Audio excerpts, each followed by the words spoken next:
Hi, it's Father James. I'm in the woodshed. You probably weren't expecting to see a video like this. Father Peter Robichaud would refer to this as experimental pastoral theater, I believe. So I'll probably give a title to this video, Experimental Pastoral Theater with Father James. I'm out here working. This is the shed in my backyard. This is where I do some of my woodworking. Some of you know I was a carpenter in a previous life, so to speak. I'm prepping to build something for church that I should have built a long time ago. I'm also prepping to build an iconostasis for my brother's church. Soon, brother. It's hard to believe actually when I'm in here that you can turn out nice things out of this crummy, junky wood shop, but really it's kind of a metaphor for what God can do with things, what we give him, the tools we give him, the parts of our life we give him. What are we giving him right now? You know, Father Thomas Hopko was fond of saying, you know, God rest his soul, he was fond of saying, prayer is work and work is prayer, so get to work.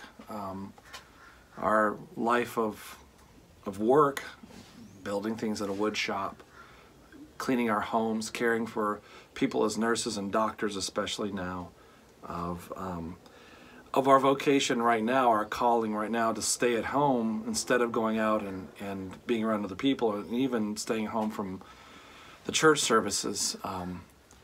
Those are forms of prayer. Are you praying?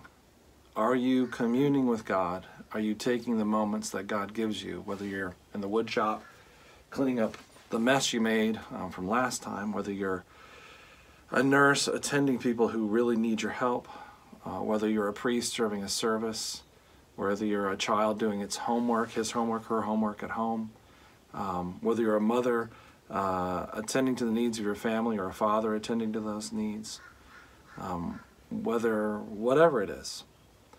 All those things can and should become a form of prayer, a form of communion with God, an offering to God.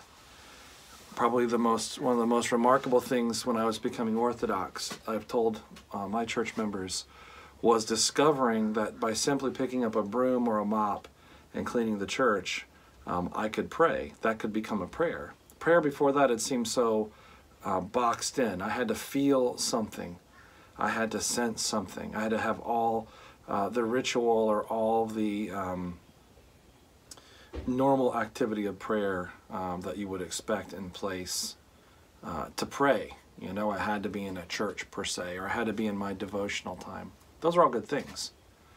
But if we can't come into our wood shop and pray, I'm not sure that we're going to be able to pray anywhere else. I mean, we need to be doing this in our regular life. We need to be able to do that when we pick up a broom, or we help our child, or we care for some other person and do the work that we're doing.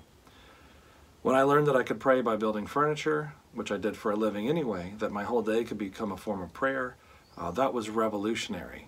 Did I pray? Sometimes, probably. Was my work always a prayer? No, certainly not. It still isn't. But it can be. And we're given this time, I think, of the virus in part to learn how to pray. So I'm in here praying, cleaning the shop, and praying, thinking of all of my church members particularly, but also praying for the world and praying for God's mercy in all of this. His mercy is active, whether we get it the way we want it or not. But prayer is work, and work is prayer, or can be, so I'm going to get to work. I just wanted to share this with you, a little bit of experimental pastoral theater. I hope that you're praying. I hope that you're praying for your church, for your community. I speak to my particular church as well, that you're praying and serving each other.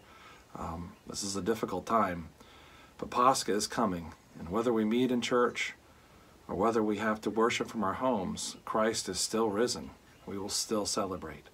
May God be with us all as we clean up our messes during the end of Lent, as we ponder St. Mary of Egypt this week particularly, and as we think ahead towards Holy Week, which is coming. The challenges are great, but Christ offers himself. May God be with us all.